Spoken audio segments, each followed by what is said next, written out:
시청자 여러분 안녕하십니까. 시사정담 시작하겠습니다. 시청자 여러분, 오늘은 4선 국회의원 그리고 국회 부의장을 역임하시고 현재 윤석열 선대위 동서화합 미래위원장을 맡고 계신 박주선 위원장님 모시고 이번 대선을 기를 쥐고 있는 호남 민심과 대선 판세를 점검해 보는 시간을 갖도록 하겠습니다. 박 위원장님 오랜만입니다. 네, 안녕하십니까. 지난번에 또 우리 방송에 나오셔가지고 반응이 너무 좋았었습니다. 박 위원장님 나오시면 이제 푸근한 모양이에요. 우리 시청자들이 얼굴이 우선 푸근하셔가지고 그런 것 같습니다. 나이 들면서 이 얼굴이 좋아야 하거든요. 아이고, 얼굴이 40 넘으면 제 얼굴에 책임을 지라고 했지 않습니까?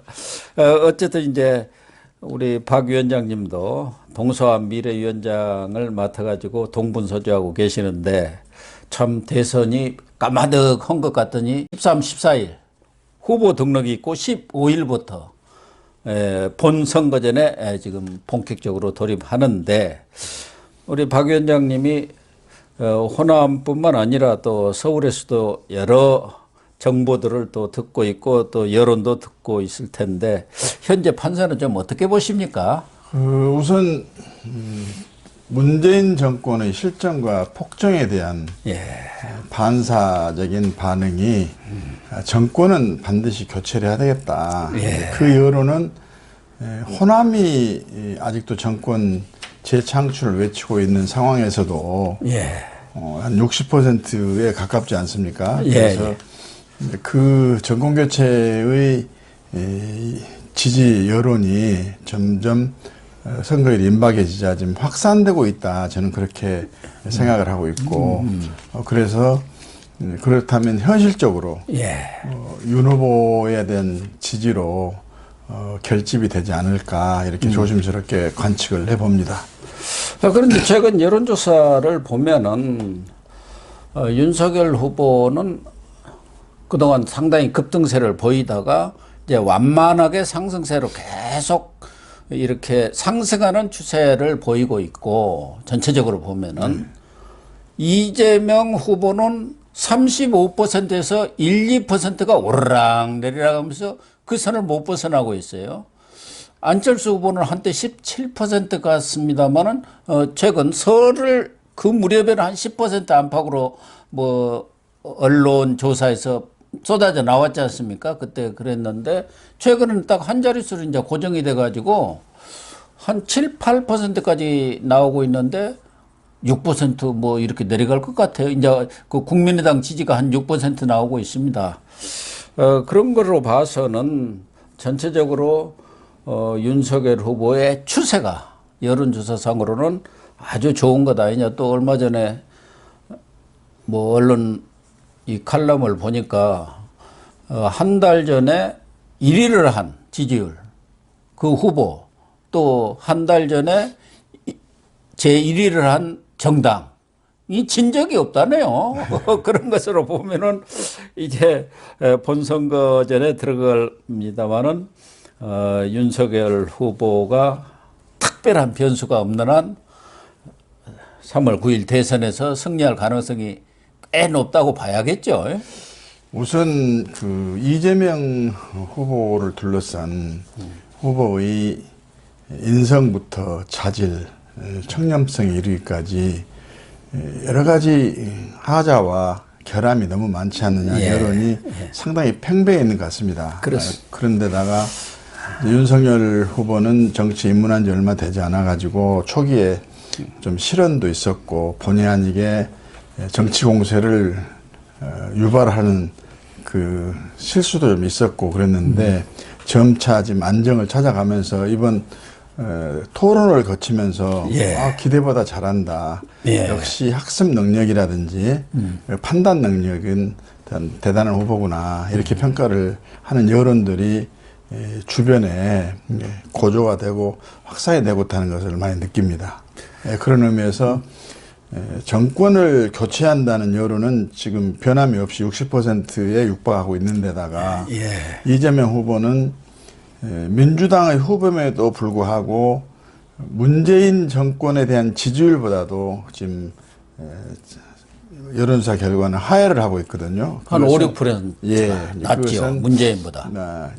후보에 대한 여러 가지 불편한 또 지지하기가 곤란한 이런 점이 가만히 됐지 않았나 이렇게 주변에서만 이야기한 걸 듣고 있습니다. 저는 앞으로 선거일 한 25, 6일 남았습니다만 이대로 가면 정권 교체되지 않겠나 하는 생각을 갖고 있는데 문제는 변수가 야권 후보가 좀 단일화가 되면은 확실히 정권을 잡는다 하는 점에서는 이견이 없는 것 같고 특히나 또 정권을 잡더라도 지금 민주당이 국회에서 거의 3분의 2의 180석 아닙니까? 뭐 일부 무소속으로 있습니다만 전체 합치면 180석이에요. 그래서 3분의 1을 능가하는 그런 수적인 우세를 갖고 있기 때문에 윤석열 후보가 국회에서도 국정 수행의 지지나 또는 협치를 하려면은 그래도 압도적인 표차로 당선이 돼야만이 국민을 대표한 국회로부터도 뭐 동의나 또 뭐 승인이라고 그럴까 협력을 이끌어내지 않겠냐 그런 의미에서도 단일화는 필요하지 않을까 하는 주변의 이야기가 많습니다. 마침 단일화 말씀을 하셨는데 정말 뭐 우리 국민들 특히 뭐 이 윤석열 후보를 지지하는 사람들은 윤석열 후보가 현재 상태에서도 이길 가능성이 있지만 그러나 단일화를 하는 것이 안전하다, 안전판이다, 승리에 어떤 쐐기를 박는다 그런 생각들을 가지고 있는데 아직 그 단일화의 어떤 구체적인 모습들이 또 그런 접촉의 상황들이 드러나지를 않으니까 이거 혹시 안 되는 것 아닌가 하는 불안감도 갖고 있어요. 마침 엊그제 TV조선에서 특종으로 보도하는 거 보니까 국민의힘 그러니까 윤석열 후보 측과 안철수 후보 측 간에 아주 핵심 인사들이 극비에 접촉을 하고 있고 그런 부분에 단일화라는 큰 틀에 대해서는 공감대를 형성한 것 같다 이런 보도를 했더라고요.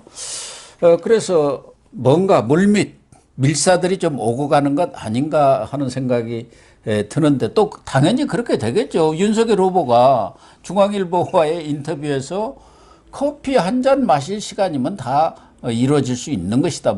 그런 얘기를 할 때는 뭔가 나름대로 자신감이 있기 때문에 그런 얘기를 하는 거 아닙니까? 어떻게 커피 한 잔 먹을 시간에 이루어지겠습니까?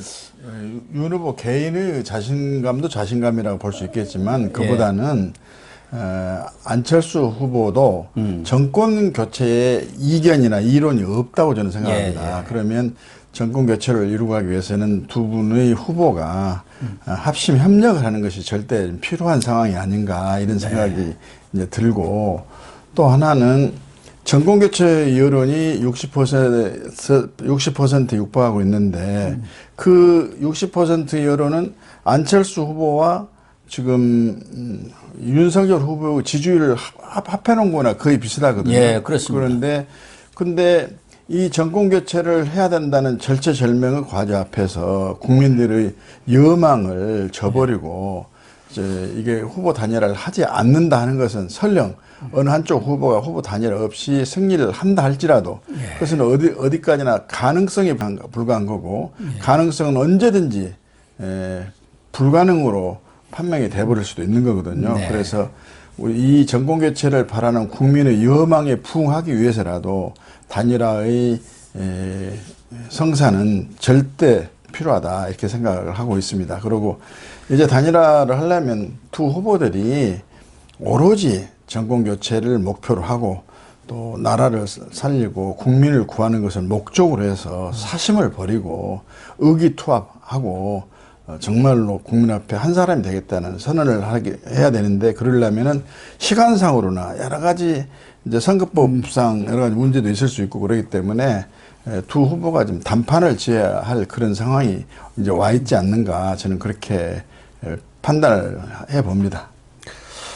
뭐 안철수 후보는 어떤 생각을 갖고 있는지 모르지만 윤석열 후보 생각은 단일화를 하더라도 과거 뭐 그 이전에 여러 단일화처럼 무슨 지분 나누기 이런 차원보다는 좀 더 미래지향적인 가치와 철학을 정책을 공유하는 쪽으로 그런 쪽에 이렇게 단일화를 해야 시너지가 나지 않겠느냐 그런 생각을 하고 있는 것 같은데 안철수 후보도 그런 면에서는 공감을 하겠죠. 저도 그렇게 생각합니다. 무슨 안철수 후보께서 지지부진한 지지율을 가지고 무슨 권력을 좀 빌어붙어 가지고 좀 나눠 갖겠다 아니면 권력을 실적으로 자기 품속에 안겠다 이런 자세는 아니라고 저는 봅니다. 예. 어디까지나 본인도 대통령 후보로서의 자질과 능력이 있는 분이고 또 본인이 출마를 해서 국민에게 호소하고 설득하면 본인을 중심으로 정권교체가 이루어질 것이다 하는 예상 속에서 후보로서 지금 열심히 뛰고 계시는데 지금 시간이 많지 않기 때문에 이제 정확한 상황의 판단과 앞으로 전개될 상황에 대한 이해 속에서 정권교체라는 이 목표가 절대로 이루어질 수 있도록 힘을 합치는 것은 무엇보다도 중요한 후보들의 사명과 책무다 저는 그렇게 생각을 합니다. 이번에 안철수 후보가 깔끔하게 이렇게 단일화를 할 경우 지난 4.7 재보선 그런 때도 단일화를 해갖고 어쨌든 오세훈 시장의 당선을 이뤄냈고 또 국민적인 어떤 공감대를 형성을 했단 말이에요. 그렇기 때문에 차차기에서는 안철수 후보로서도 얼마든지 내가 차차기에 후보가 될 수 있다는 그런 뭐 가능성이라든가 그런 주장도 할 수 있는 거 아니겠습니까? 저는 뭐 현실적으로 안 후보로 단일화가 되든 윤 후보로 단일화가 되든 정권교체를 목적으로 하고 있습니다만 두 분은 다 내가 대통령이 돼야 되겠다 하는 것은 정권교체를 위한 수단으로서의 자기 목표를 정한 것이고 자기가 대통령이 돼가지고 무슨 재앙적 대통령제 하에서의 많은 권한을 자기를 위해서 또는 측근을 위해서 남용을 하거나 또는 국정을 농단하겠다 그런 마음으로 나온 분들이 아니고 오로지 국가와 국민의 장래를 위해서 헌신하겠다고 나온 분들이기 때문에 여러 가지 그 잡다한 조건을 붙이거나 또 국민들로 하여금 이맛살을 찌푸리게 하면서 과연 저분들이 출마 변속에 숨어있는 그 내용은 참 국민에게 사욕으로 채워져 있었구나 하는 평가를 안 받도록 그런 측면에서 두 분이 단판을 좀 지었으면 좋겠다 싶고 이제 여기서 후보 외의 다른 분들이 공개적으로 단일화의 여건 조건이라든지 단일화의 성사 가능성에 대해서 좀 언급을 하는 것은 적절치 않다 저는 그렇게 생각을 하고 하루빨리 후보들끼리 단판의 자리를 좀 가졌으면 좋겠다 하는 희망을 좀 말씀드리고 싶네요. 그동안 이 국민의힘 쪽 입장에서 보면은 이준석 대표가 뭐 김종인 전 총괄위원장은 일단 이제 당을 떠났습니다만은 안철수 후보와의 단일화에 대해서 강력히 반대 입장을 표명을 했고 그동안에도 여러 차례 안철수 후보에 대해서 어떻게 보면 조롱이랄까 무시하는 듯한 발언을 함으로 인해서 많은 사람들로부터 좀 비판을 받았는데 엊그제 어디 언론 인터뷰를 보니까 눈살을 찌푸리는 야합 같은 그런 조건을 붙이는 그런 단일화가 아닌 정말 조건 없는 깔끔한 단일화 지분 나누기식의 그런 단일화가 아니라면 내가 왜 반대할 이유가 있겠느냐 해갖고 태도가 많이 누그러진 거 보면은 윤석열 후보하고도 좀 교감이 된 것 같아요. 이준석 대표도 근본적으로는 단일화를 반대하는 입장은 아니었을 겁니다. 근데 이제 본인의 당 후보, 윤 후보가 지지율이 좀 높다 보니까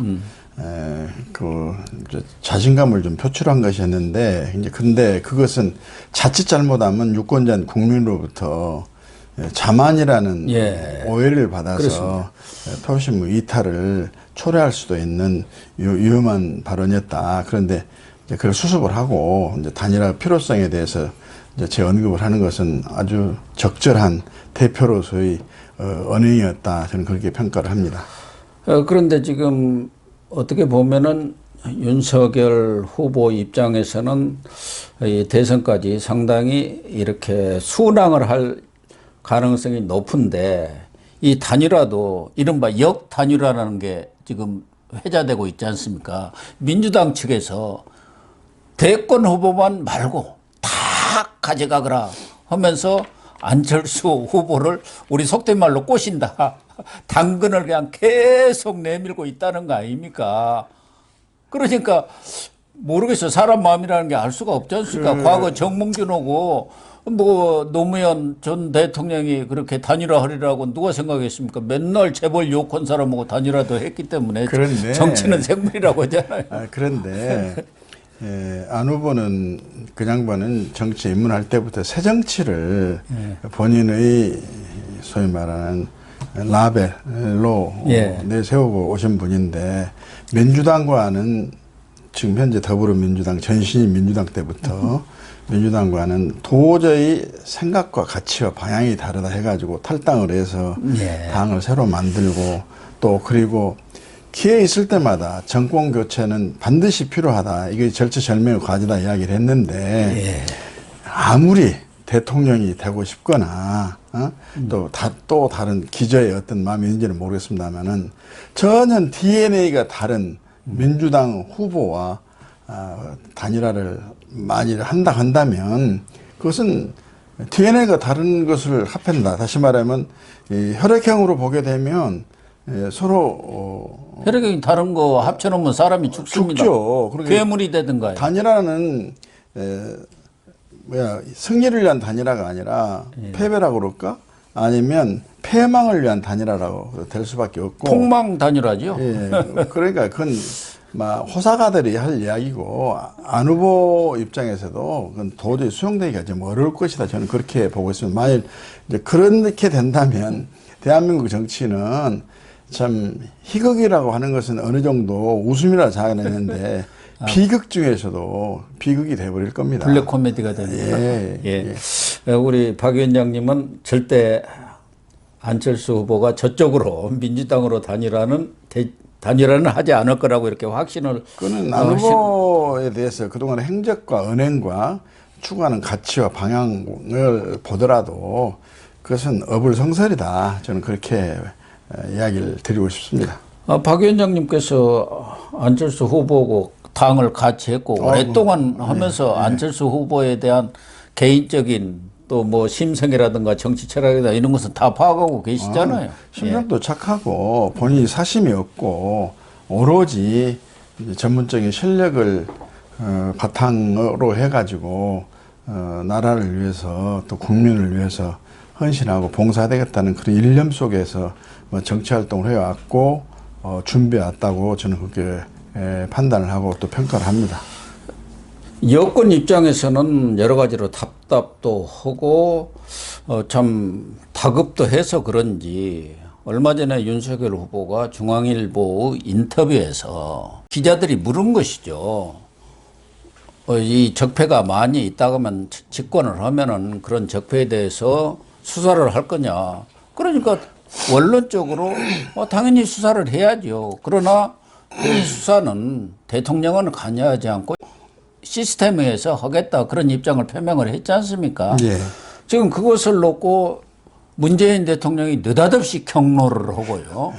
직접 사과하라 뭐 이렇게 나서고 여권이 총동원돼서 이루 말할 수 없는 뭐 깡패다 무슨 미쳤다 막 하면서 점잖으신 분들까지도 그렇게 그냥 막말을 하면서 공격을 나서네요. 맞는 말인가요? 윤석열 후보가 질문하는 사람의 그 유도성 질문에 좀 넘어갔다는 점도 있습니다. 넘어갔다는 이야기는 정치 공세의 빌미를 제공했다는 점을 그러는데 윤 후보의 이야기가 틀린 것은 아니라고 저는 생각합니다. 근데 문 대통령을 비롯한 여권에서의 윤 후보의 적폐 청산 또는 수사 등등과 관련한 반응을 보면은 도둑이 재발절인 격이 아니냐 이런 생각을 할 정도인데 사실은 검찰을 비롯한 경찰, 공수처 등 수사기관이 그 사명과 임무, 책임은 적폐, 즉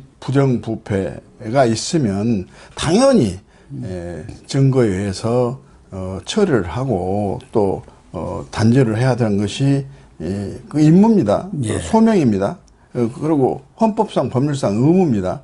그런데 그것은 대통령이 적폐가 있음에도 불구하고 수사를 하라, 하지 마라 하는 이야기를 할 수도 없고 해서도 안 됩니다. 예. 그래서 제가 만일에 윤석열 후보 입장에서 그런 질문을 받았다 한다면 대한민국이 법치 민주국가이기 때문에 적폐, 즉 부정부패를 저지른 사람에 대해서는 어떤 사람도 예외나 취해법권 지역에 있을 수가 없다. 그것은 수사기관이 본인의 임무와 사명을 또 책무를 발휘해 가지고 처리할 것으로 안다. 대통령 입장에서는 적폐를 처리하라 마라, 수사를 하라 마라, 기소를 하라 마라 할 입장이 아니다. 이렇게 좀 깨끗이 정리를 했더라면 더 좋았지 않았을까 하는 생각이 드는데 지금 해명한 걸 보더라도 윤 후보는 제가 드린 말씀하고 그런 논리와 그런 정서 속에서 이야기를 했던 것인데 지금 여권이 과도한 정치 공세를 하고 있고 막 여당 후보가 지금 상당히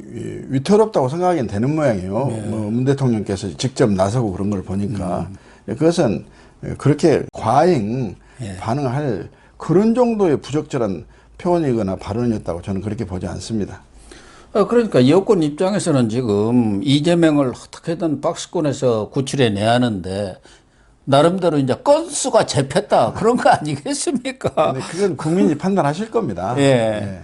사실 뭐 적폐몰이를 한다고 하는데 아니 솔직한 얘기가 지금 문재인 이 정권에서 제대로 안 된 수사가 쌓여 있지 않습니까? 큰 사건들만 하더라도 그것도 또 사실이죠. 차고 넘쳐요. 네. 우리 국민들 뭐 그냥 그런 뭐 수사라든가 그런 전문가가 아니더라도 보통 사람들의 그런 정서를 봐서 왜 이런 것을 다 엎어놓고 있냐. 당장 대장동 수사만 하더라도 일선 수사를 못 하고 있는 거 아닙니까? 현실적으로. 지금 안 하고 있죠. 지금 공수처가 출발했으면 바로 공수 출발의 취지와 목적이 검찰이 정치 권력으로부터 독립과 중립을 지키지 못해가지고 엄정한 수사를 못할 경우를 대비해서 고위공직자의 비리를 수사하기 위해서 그것도 독립적으로 정치적으로 중립적으로 엄정하게 수사하기 위해서 공수처를 만든다고 했는데 지금 공수처법에 가게 되면 광역단체장의 비리는 공수처에서 바로 수사를 하도록 돼 있거든요. 그런데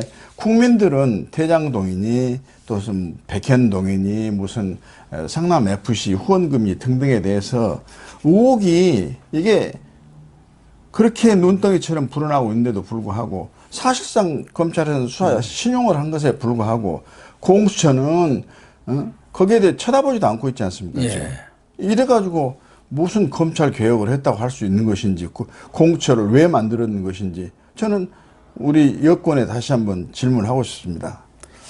그렇습니다. 뭐 어차피 여권 입장에서는 지금 문재인 대통령의 판단으로도 이재명 후보가 고전을 면치를 못하고 있는 그런 상황이고 자기 지지율하고도 벌써 5, 6% 차이가 있기 때문에 이번에 경로하는 모양새를 취해서 친문 세력을 총 결집하고 동원하겠다. 그래갖고 그 격차를 줄여서 지금 이재명 후보는 40% 한번 넘어갔으면 원이 없겠다. 그런데 지금 일부 여론조사에는 40% 넘는 경우도 어쩌다가 가뭄에 콩나듯이 한 번씩 나는데 있긴 있었지 윤석열 않습니까? 후보는 거의 80% 이상이 다 40%가 넘고 오늘 엊그제 조사는 48%까지도 나왔습니다.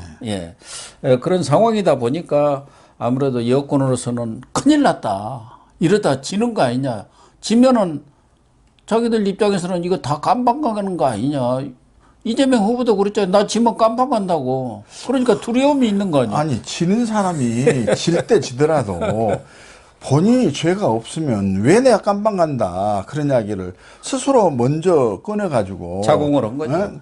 유권자에게 불편한 심기를 자아내게 하고 또 거기에 사실상 어떻게 되면 자기 지지 세력을 뭉쳐라. 그렇지 않으면 내 죄 없이 깜빵하게 생겼다. 그래 대통령 만들어 주라 하는 호소와 절규라고 생각되는데 그 좀 법치 민주주의를 정면으로 부정하는 선거 운동이다. 저는 그렇게 생각합니다. 없는 죄를 어떻게 만들어서 아무리 대통령이라도 어떻게 처리를 하고 처벌할 수 있습니까? 지금 문재인 정부는 그렇게 했습니까?